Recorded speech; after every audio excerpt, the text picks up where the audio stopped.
Ketika bicara krisis air terkait dengan krisis iklim, itu ada juga namanya day zero loh.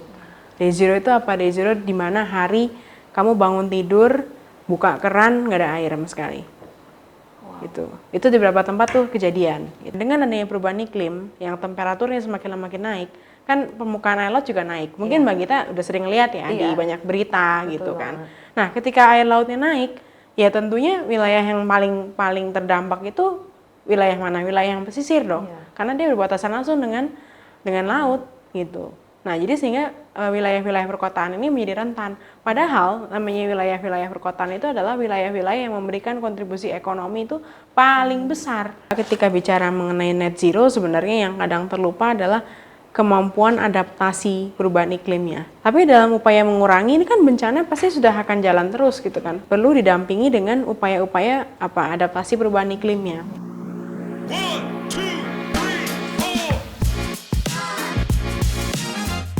Selamat datang di FPCI Net Zero Pod, di mana kita akan membahas dari A sampai Z aksi untuk Net Zero Indonesia. Nah, di sesi ini kita akan spesifik berbicara tentang air nih. Pas banget, kita sudah kedatangan Kak Yulia dari The Water Agency. Halo Kak Yulia, selamat datang. Halo, terima kasih banyak ya sudah mengundang saya di acara Net Zero ini. Seru banget. Betul. Apa kabarnya nih Mbak Gita? Alhamdulillah aku baik. Kakak gimana nih kabarnya? Baik juga.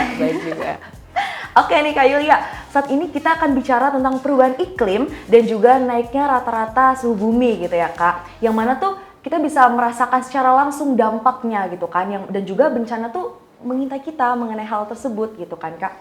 Terus juga aku mau nanya nih, yang mana hal tersebut kan gak hanya mempengaruhi kita sebagai manusia, tapi bumi itu sendiri, terus air dan perairan gitu ya kan Kak. Betul. Jadi aku mau nanya nih, menurut Kakak bagaimana sih keterkaitan antara bencana akibat krisis iklim dan juga air kita? Wah, banyak banget hubungannya sebenarnya. Jadi kalau boleh saya mungkin sebutkan satu persatu. Jadi yang pertama itu sebenarnya kalau kita lihat bencana iklim atau krisis iklim, itu kan banyak sekali yang terhubung dengan bencana hidrometeorologi. Ya kan? Namanya juga hidrometeorologi kan. Berarti apa? Ada kata hidro di situ. Berarti ada hubungannya juga dengan air kan.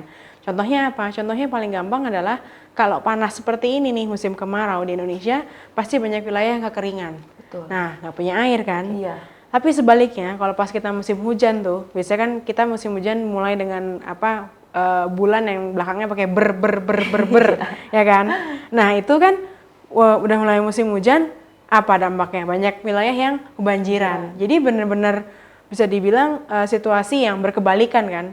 Pada saat musim kemarau kita nggak punya air, pada saat musim hujan kita malah kebanjiran gitu. Itu satu hal. Itu satu hal bisa dibilang keterkaitan antara krisis iklim dengan air. Terus yang kedua apa? Yang kedua adalah kalau kita lihat kota-kota besar di dunia gitu, sebut saja Jakarta, kemudian Singapura, kemudian Tokyo, New York, itu kan semua ada di mana? Ada di wilayah pesisir kan? Iya. Dia dekat dengan laut atau dekat dengan air. Kenapa? Karena dulu perdagangan internasional kan menggunakan kapal, menggunakan jalur laut, sehingga akhirnya tumbuhlah kota-kota besar itu kan. Nah, dengan adanya perubahan iklim, yang temperaturnya semakin lama makin naik, kan permukaan air laut juga naik. Mungkin Mbak Gita udah sering lihat ya di banyak berita. Betul gitu kan. Nah, ketika air lautnya naik, ya tentunya wilayah yang paling terdampak itu wilayah mana? Wilayah yang pesisir dong. Karena dia berbatasan langsung dengan laut gitu. Nah, jadi sehingga wilayah-wilayah perkotaan ini menjadi rentan. Padahal namanya wilayah-wilayah perkotaan itu adalah wilayah-wilayah yang memberikan kontribusi ekonomi itu paling besar gitu. Dan bahkan PBB Perserikatan Bangsa-Bangsa itu kan sudah pernah memberikan satu proyeksi begitu bahwa kedepannya di tahun 2050 itu lebih dari 75% warga dunia itu tinggal di perkotaan. Lah sekarang udah dia kawasannya rentan, bagian besar orang tinggal di situ, lah makin banyak dong yang bakal terdampak. Gitu. Jadi sebenarnya ini kita hidup di tempat yang bisa dibilang cukup rentan ya, cukup fragile gitu. Nah itu hubungan kedua. Hubungan ketiga adalah ketika air lautnya naik nih. Ternyata beberapa kota-kota di dunia, juga di Indonesia, itu banyak yang permukaan tanahnya turun gitu. Jadi udah permukaan air lautnya naik, di sini turun gitu.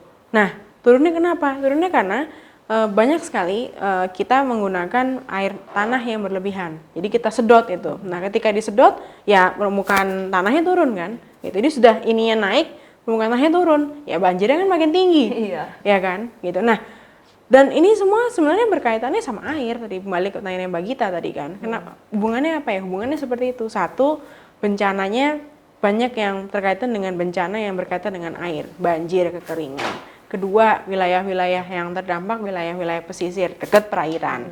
Terus yang ketiga juga ketika permukaan tanah turun juga karena kita mengambil air tanahnya terlalu masif gitu kan.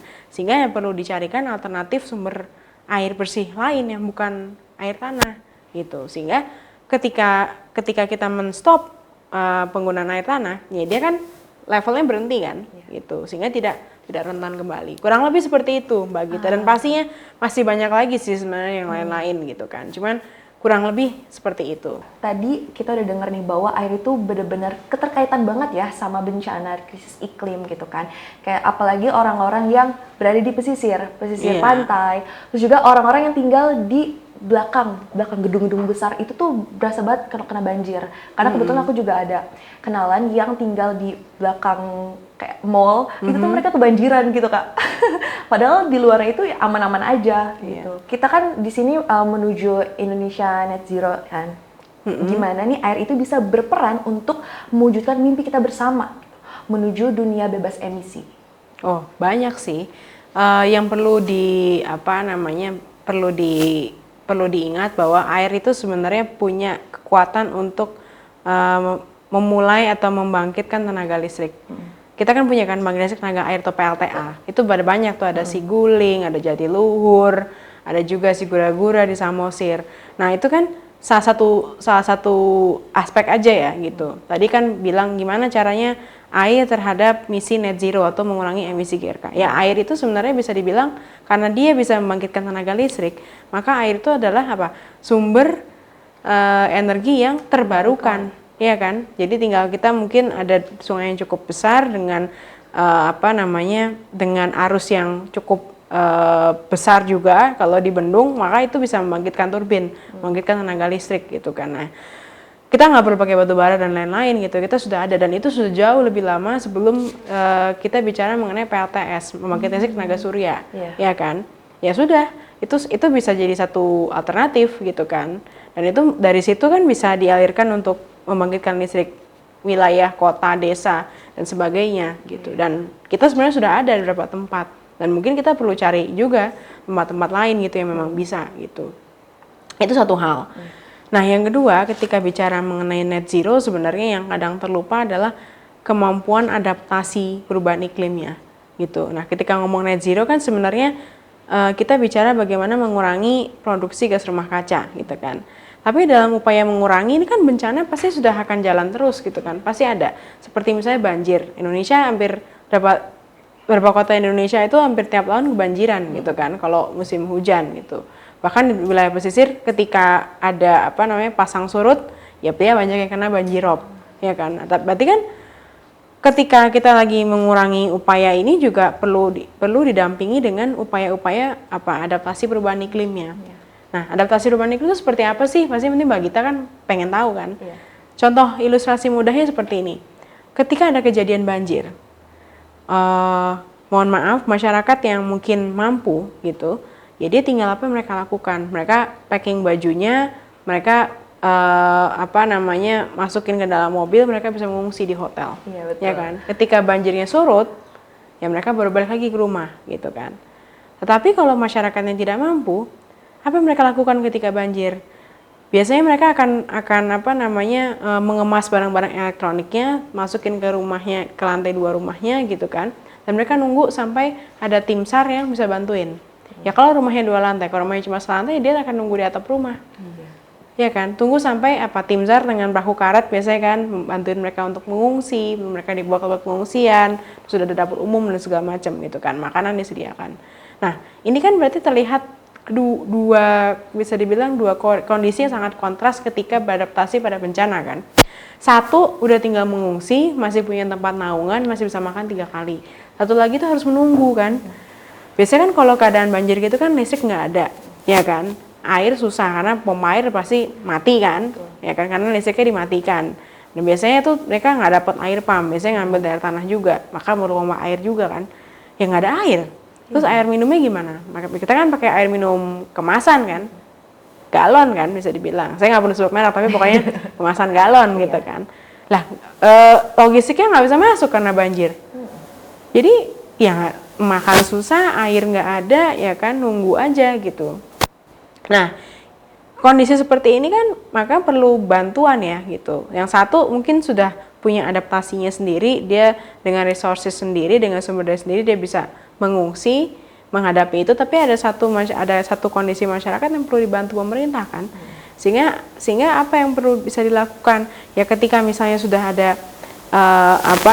sudah ada kejadian atau indikasi yang anti akan banjir, misalkan kelihatan tuh di pintu air kalau airnya sudah mulai naik atau sudah mau banjir, ya masyarakat bisa diminta untuk mengungsi gitu kan. Yuk kita mungkin sudah ditempatkan tempat pengungsian yang aman, makanan sudah ada, dapur umum sudah ada, mereka diajak mengungsi gitu. Sehingga ketika banjir ya mereka udah nggak nunggu-nunggu lagi, mereka sudah ada di tempat pengungsian dan mereka udah punya naungan dan punya segala macam gitu. Jadi sebenarnya ketika bicara net zero, yang mau saya highlight di sini, jangan hanya berpikir net zero-nya juga, tapi juga kemampuan adaptasinya gimana. Itu kadang-kadang kita suka terlupakan gitu, ya kan. Nah, menurut saya sih itu ya beberapa hal gitu. Kalau mau dikaitkan dengan isu air, tentunya sih masih banyak lagi sih. Cuman kalau kita bicara hanya net zero perubahan iklim, mitigasi adaptasi itu kalau bisa jalan barengan. Gitu. Memang ini yang kadang-kadang suka terlupakan ya, yang selalu sekarang ngomongin net zero gitu. Padahal ketika bicara iklim itu, ketika bicara krisis air terkait dengan krisis iklim, itu ada juga namanya day zero loh. Day zero itu apa? Day zero di mana hari kamu bangun tidur, buka keran nggak ada air sama sekali. Wow. Gitu. Itu di beberapa tempat tuh kejadian gitu. Mungkin nanti ada tuh filmnya tuh. Day Zero, iya? ada. Aku baru tahun tahu, 2021. Day Zero tahun 2021. Itu berarti baru ya, Kak? Baru, filmnya baru dikeluarkan tahun 2021. Nanti nonton deh. Itu ada. Aku nonton.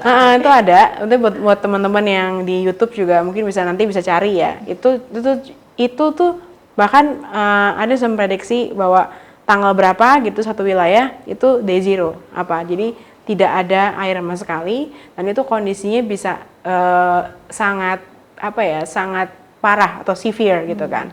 Orang bisa 7 hari masih hidup tanpa makan. Kamu seharian nggak minum gimana gitu kan? Iya. Kan puasa aja juga pagi kan sahur minum kan. Nanti baru buka puasa sekitar jam 6, jam 7 buka minum kan gitu. Nah, bayangin 24 jam kalau nggak minum sama sekali kan nggak bisa. Bener, nggak kebayang ya sih, kan? Kak. Nah, itu coba deh nonton filmnya tuh. Okay. Bener-bener itu sangat berkaitan banget sih, dan itu akan lebih serem dibandingkan net zero juga. Jadi net zero, day zero tuh dua-duanya harus kita sama-sama antisipasi ya. Gitu. Kalau misalnya kedua-duanya dan kita tidak punya antisipasi, wah itu bakal kacau banget. Wah bener banget sih. Jujur aku baru pertama kali dengar day zero di sini. Dan mana dari pembahasan kakak aja kayak ini serem banget sih. Kita aja tanpa air itu sulit gitu. Yang kita bisa hidup itu, tapi kalau nggak minum air tuh nggak bisa banget susah kan? Gitu. Iya. Lagi puasa aja habis minum langsung seger. Iya. Nah gimana tuh? Nggak ada. Berarti penting banget nih teman-teman untuk kita tuh aware akan hal itu. Nah mungkin bisa nih masuk ke pertanyaan terakhir mungkin ya Kak. Yang mana masih berhubungan juga dengan day zero tersebut yang baru pertama kali kita dengar gitu kan. Gimana nih kita bisa mencapai Indonesia water security, itu tuh masuk juga tuh bagaimana cara kita beradaptasi dan juga beradaptasi di iklim sekarang ini gitu Kak. Iya banyak ya, tapi mungkin saya coba bagikan berdasarkan perannya gitu.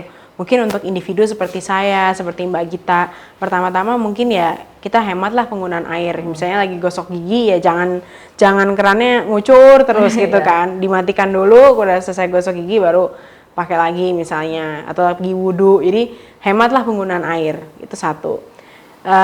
Yang kedua adalah kalau sebisa mungkin jangan menggunakan air tanah Nah, gimana nih kalau jangan menggunakan air tanah? Bisa macam-macam di rumah itu bisa. Sekarang sebenarnya bikin daur ulang air sendiri. Jadi misalnya nih di rumahnya Mbak Gita itu nanti bisa dibikin misalnya talang-talang rumahnya itu tidak langsung, biasanya kan turun langsung ke tanah hilang ya. Nah mungkin bisa ditampung Mbak Gita. Nah air tampungan hujan itu bisa Mbak Gita gunakan untuk apa? Untuk mungkin nge-flush toilet, untuk nyiram tanaman, ya kan, dan cuci mobil gitu. Kan nggak masalah gitu. Jadi kan sebenarnya lebih menghemat penggunaan air juga kan. Betul. Nah itu bisa dilakukan dengan mudah. Nah sedangkan untuk yang tadi jangan menggunakan air tanah juga mesti ada peran pemerintah juga. Pemerintahnya apa? Ya akses terhadap air pemipaan tolong diperbanyak gitu loh. Sehingga masyarakat nggak perlu ngambil air dari tanah masing-masing begitu. Disediakan air pemipaan gitu.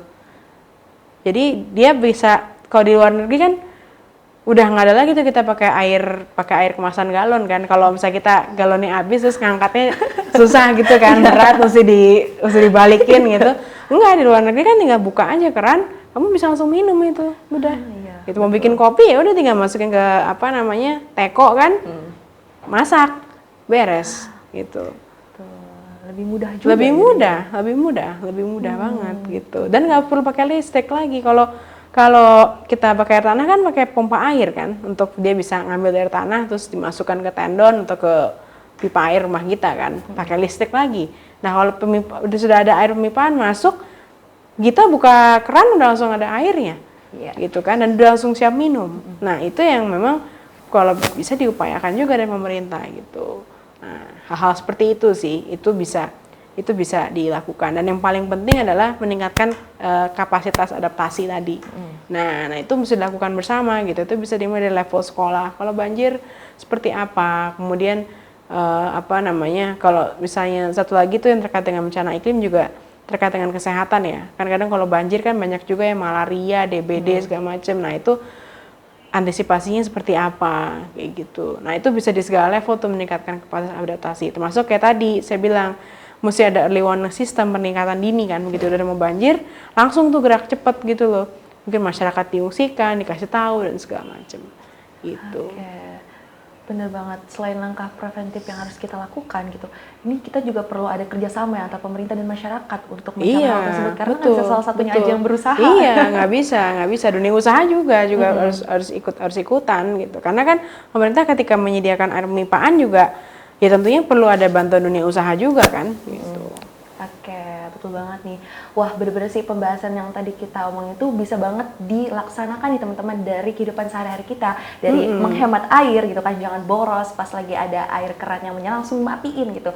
Dan juga memanfaatkan air-air sisa, misalnya sisa beras gitu kan, nyuci-nyuci itu bisa digunain untuk menanam. Dan jangan buang sampah sembarangan ke badan air, jangan buang sampah ke sungai. Nah itu kalau misalnya sungai tercemar juga nggak bisa dipakai juga kan. Bener juga. Gitu. Jadi saling keterkaitan satu sama lain. Oke teman-teman, tadi kita udah membahas nih ya mengenai keterkaitan antara air dengan bencana gitu kan. Terus juga bagaimana cara kita supaya bisa terhindar dari net zero, karena itu benar-benar bahaya banget teman-teman. Serem juga kan ngebayanginnya. Oke, terakhir nih Kak, closing statement dari Kak Yulia. Tetap jaga lingkungan kita. Dan juga kalau bisa hemat penggunaan air, kembali lagi. Dan juga terus jaga lingkungan, jangan buang sampah sembarangan, dan juga tolong bagi teman-teman yang memang sudah sadar terhadap lingkungan bisa memberitahukan pesan ini kepada teman-teman yang lainnya, sehingga kita semua sama-sama punya collective effort ya untuk menjaga bumi kita sama-sama. Sekian mungkin Mbak Gita, terima kasih banyak, semoga bermanfaat. Bermanfaat banget teman-teman. Terima kasih banyak Kak Yulia sudah menyempatkan waktunya untuk kita berbincang-bincang. So teman-teman, let's support Indonesia Net Zero 2050 and see you in the next episode. Bye-bye. Bye.